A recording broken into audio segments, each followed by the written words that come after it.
Welcome back to our podcast, Regulation Matters, A Clear Conversation. Once again, I'm your host, Lyon Dempsey. I am the current Chief Compliance Officer with Riccobene Associates Family Dentistry here in North Carolina and Virginia, and I'm also CLEAR's President for the 2022-2023 year. As many of you are aware, the Council on Licensure Enforcement and Regulation, or CLEAR, this is an association of individuals, agencies, and organizations that comprise the international community of professional and occupational regulation. This podcast is an opportunity for you to hear about important topics in our regulatory community. Joining us today for today's episode is Paul Levoy. He is the Managing Director and Regulatory Content and Editor of Ascend magazine for Thentia.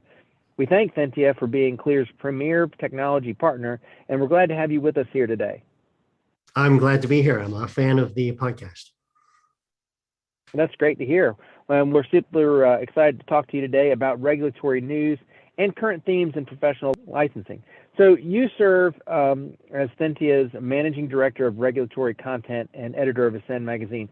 So can you tell us a little bit about Thentia and Ascend and how they relate to regulation?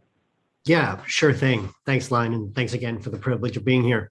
Well, first of all, to start with Thentia, Thentia is a cloud-based licensing software solution that's designed exclusively for the needs of regulators. It's got a configurable, low-end solution that address an agency's unique regulatory requirements. We're in Canada, US. We also serve some regulators increasingly in Europe. And one of the unique things about the product is it's for regulators by regulators. This is the first software solution to be designed by regulators. And as such, we have a wealth of information and insight on all the nuances of regulation, because we have a lot of that regulatory talent in-house. And we've also cultivated all these relationships with regulatory leaders all around the world. So that leads directly into Ascend magazine. Part of the reason we created it was identifying that all of these connections exist across the world of regulation, licensing, policy, and digital government. So we want to discuss what those mean to stakeholders, to the public, to government, and to regulators themselves, and to look at it from a sort of interdimensional lens across people, process, technology, and also to look at how jurisdictions relate to and compare with one another, and how regulatory issues and challenges and opportunities and also innovations, how they arise and how they manifest in public discourse. So like in headlines, in academia, and amongst regulatory conversations happening, in venues like CLEAR and associations and whatnot. And I'll just add that we also have a podcast, Ascend Radio, where I mainly focus on speaking with leaders in regulation from all around the world. So that's Thentia and Ascend in a nutshell. Excellent. Well, I think over the last couple of years, you've been pouring over news related to regulation and professional licensing, and providing from that weekly roundups of the top stories as well as annual reviews of licensure news. So what are some of the most prevalent themes that you've come across so far? Yeah, definitely. The one that jumps to mind, and we're coming off just having reviewed and assessed all the major themes in 2022, whittling those down into a top 5 themes. But the ones that I saw in 2021 as well, and I'm seeing in 2023 are obviously labor shortages, in particular, healthcare labor shortages.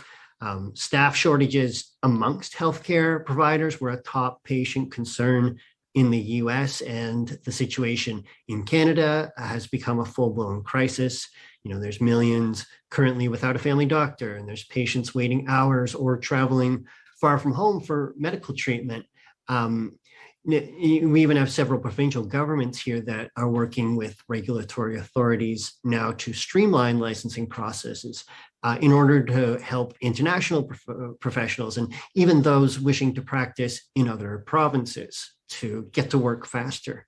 The whole labor shortage conversation is sort of intertwined with another key theme, licensing reform, licensing portability. as we see these labor shortages plaguing various sectors above and beyond healthcare.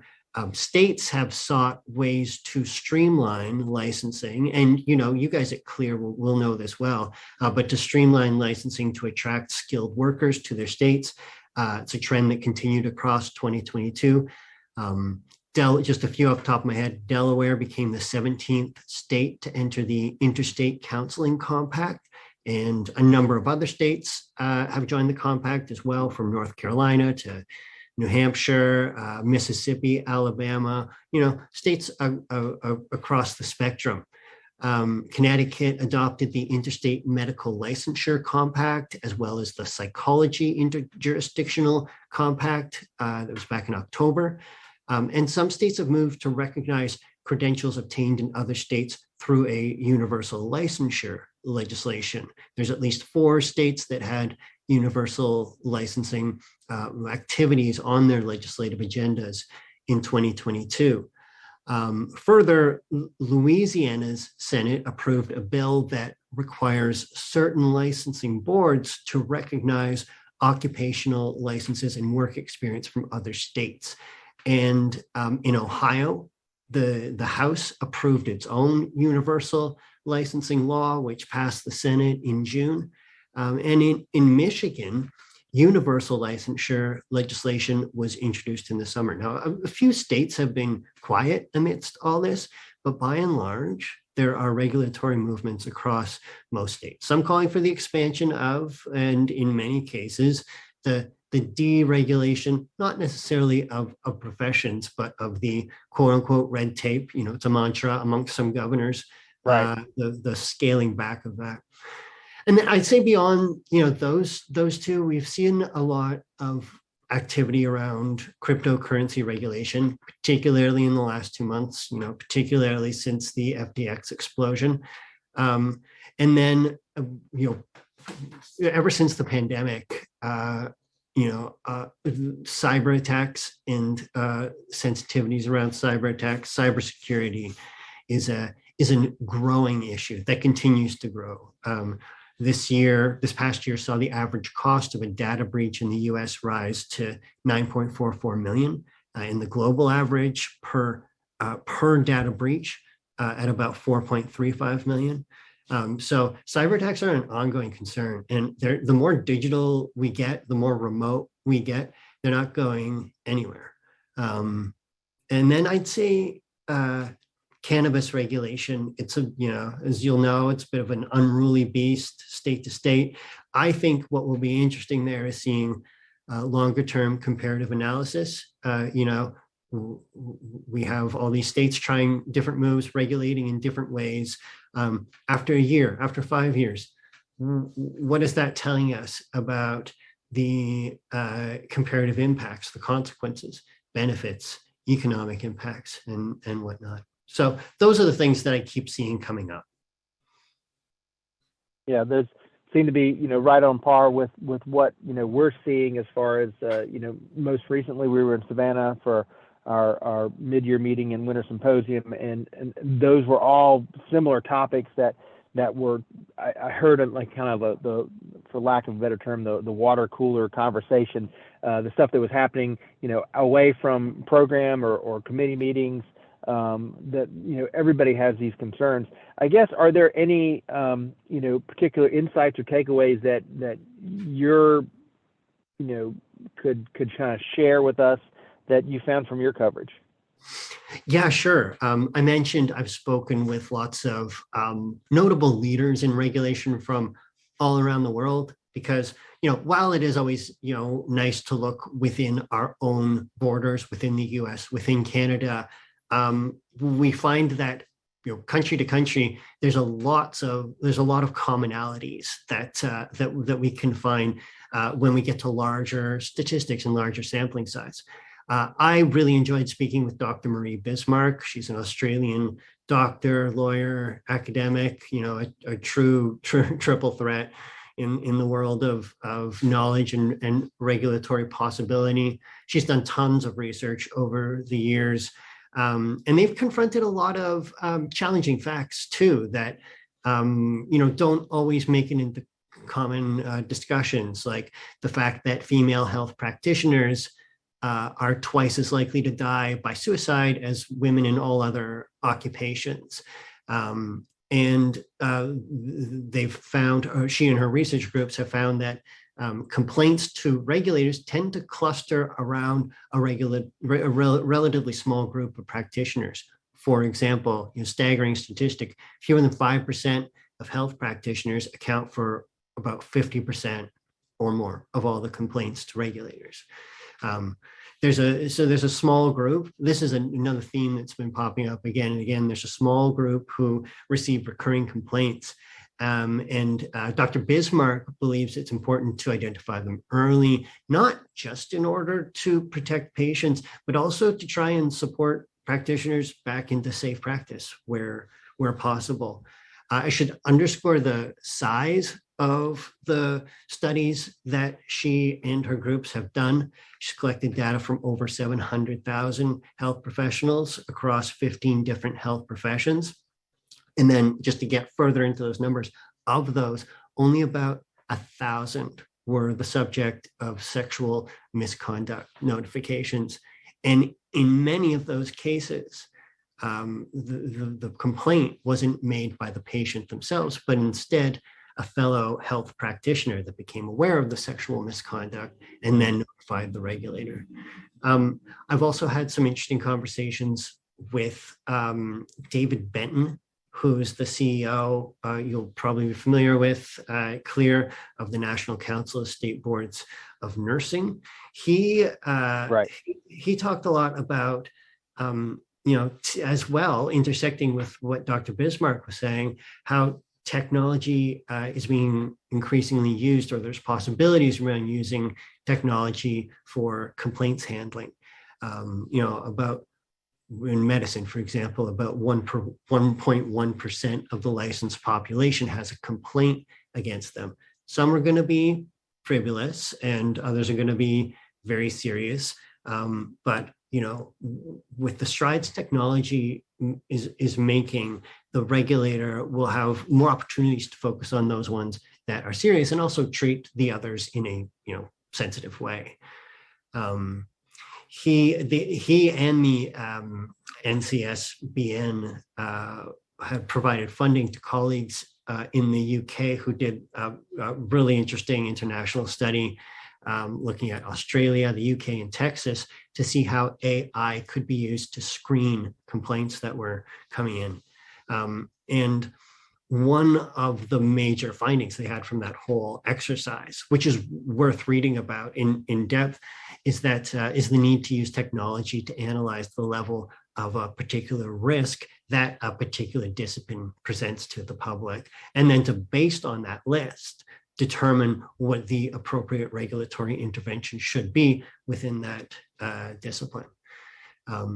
So lots of fruit from those conversations, but I should also mention that Anna Vandergaag, a researcher an academic out of the UK, who was involved in that AI study as well, has also produced studies that have shown us that the majority of complaints to health professional regulators over the years have resulted in little to no regulatory action. This is spanning jurisdictions too. And she also reiterated that regulatory data points to a small number of high-risk individuals and culture and context as the key to maintaining safety. So, in terms of common threads and common themes, it often seems to boil back down to complaints. How are we handling complaints? How are we managing complaints? And how are we approaching complaints in a sensible and data-informed way? So those would be among the interesting conversations and takeaways that I found. It's very interesting. So I guess, what do you make of emerging license reform initiatives and laws that we've seen from state to state?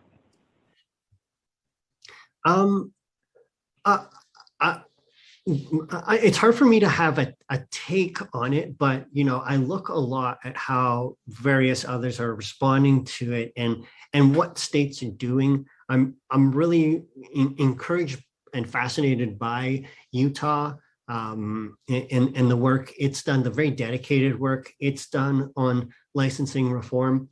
They've created a law called licensing by endorsement, which says that if they have similar regulations to another state for a particular profession, that instead of having someone redo all their licensure and go through the training and requirements again, they just endorse that license and the practitioner can start working. It's one of these common sense, easy to do, like low tech things that can happen to make licensure and mobility a little bit easier. Also in Utah, licensing boards do not have authority to do licensing on their own. Instead, they are advisory to the Division of Professional Licensure.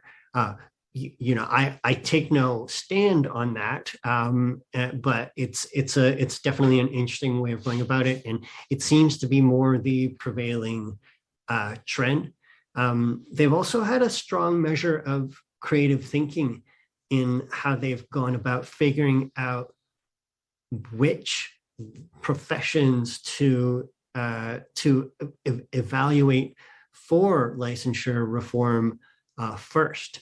They've done impact-based assessments to basically determine a proxy for harm, like how many licensees are there, how big is it in the economy, how many substantiated complaints are there against that application, and then they look at things like projected job openings into the future using data collected from Department of Workforce Services. So that gives them some sort of quantitative measure to say, okay, this is more important in the market and in the community. This is more likely to be important. And then, that's great talk, but they've been turning it into action, in identifying what was going to be a priority profession for review. They started with looking at the fact that there's a high prevalence of mental illness, a high prevalence of suicides, especially among youth. And that started to drive them towards, well, hey, maybe we need to look at, everything around counseling and mental health. And then also, like on the creative thinking side of things, instead of just looking at 15 license types, for example, plumbing, family therapist, cosmetologist, they sort of group them all together for a system level analysis on how to improve a profession, how to give the public more access to that profession, and possibly eventually reduce the cost to the public. Also, I should mention that in their data collection and analysis exercises, they've found that it's, we commonly throw around the term of 22 to 25% of professions in the US are regulated, varying state by state. Well, they can say with a greater degree of certainty in Utah, about 38% of professions are regulated in some way. And that changes the calculus when you're looking at it and saying, okay, well, even still compared to the 5% it was in the days of yore, this 20 to 25% is substantial at a quarter. When it's 38% in a state, that's where we get into the kind of rolling up the sleeves that Utah is doing. I think, just to close off that point about my take on licensing reform, I think it's often like sometimes there's bigger questions around, licensing reform and as they relate to, for example, licensing compacts. I think of this because there was a recent item in the news about, I don't want to pick on Kansas here, but Kansas has been a little silent on whether it will join a teacher licensure compact that's emerging, and with some vocalizing that it's on the grounds of that Kansas teachers need to meet Kansas licensing standards. So, without judgment, I think it just introduces these broader questions about what makes a Kansas teacher a Kansas teacher. Is that important at the end of the day? Does it serve us when we have teacher shortages in the state and adjacent states? Why will out-of-state educators not do, until they've been approved by the state? And then if we pull that question back and say, what does it mean to practice in any profession, in any jurisdiction? Is preserving the uniqueness holding us back? Is it offering value? What does it cost socially, economically? Can we establish some kind of common ground fulcrum of informed reason? And then from there, say these rules make sense, or yes, we should, on these grounds, join this licensure compact. So, yeah, that makes sense, and it's interesting to see that. Now, I guess, are there any research that maybe you're working on, any interesting projects, and basically what can we hope to learn from that? Yeah, definitely. Well, I can tell you, as head of regulatory content here, we'll be producing some research outputs, and I don't want to give it all away at this point, but what I can tell you that we're working on is, for example, comparative analysis and mapping of priorities state to state, up here in Canada, province to province, and indeed around the world.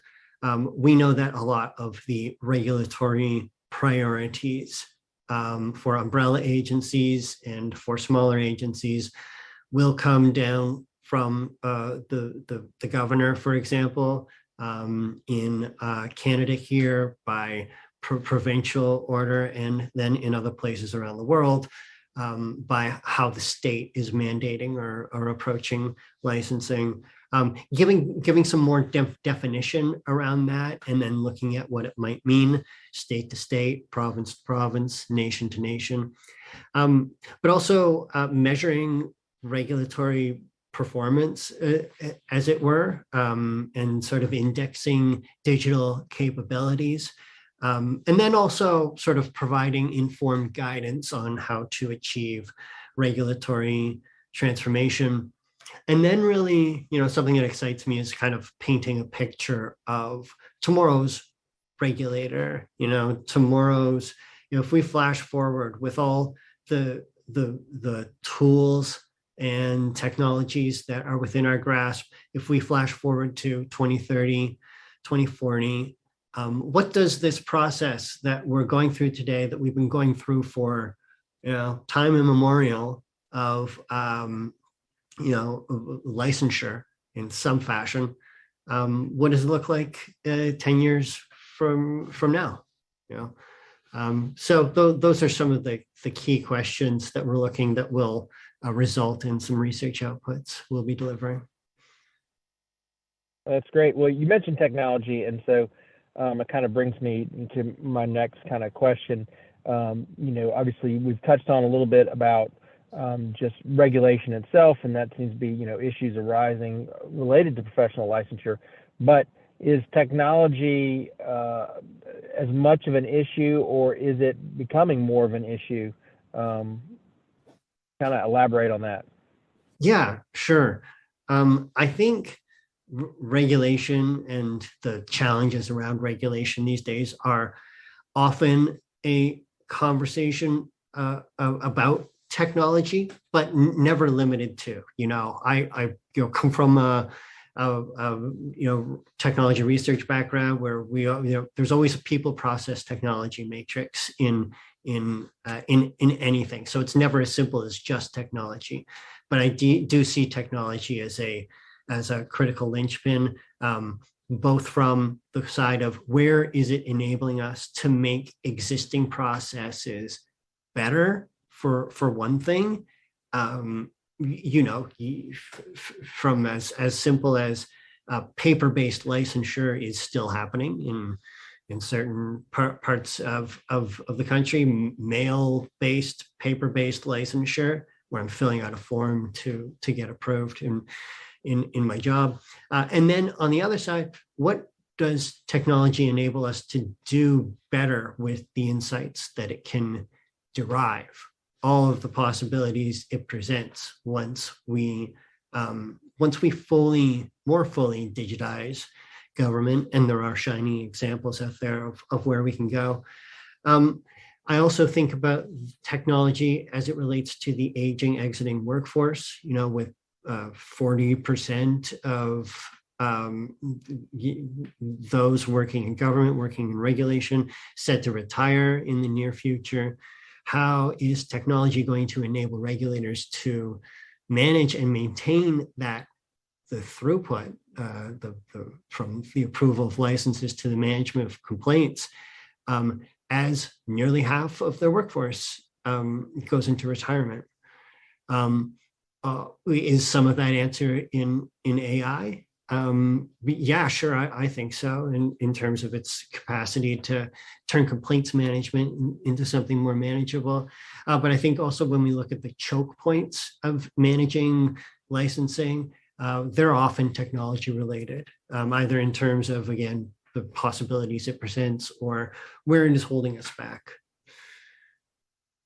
Right on. Well, let me ask you this. I know we've talked about themes and things like that you've kind of uncovered, but are there any other emerging areas of kind of new and developing regulatory activity that have kind of caught your attention, that kind of put on your radar right now?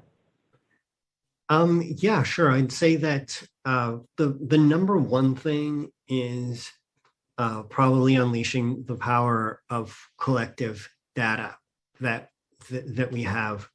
No state is an island, no province is an island, no nation with the way worker mobility is.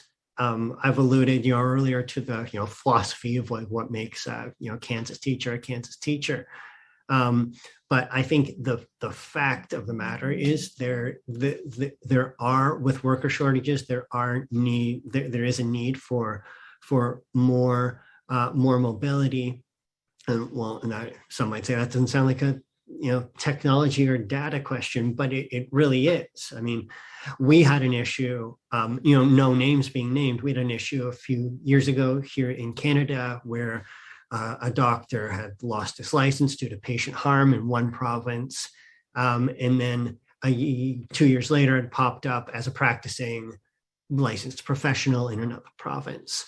Now that, it's 2023, that sort of thing shouldn't be happening. There should be red flags, automated notifications, complete visibility beyond jurisdiction of who we are entrusting with these rights to practice within these professions.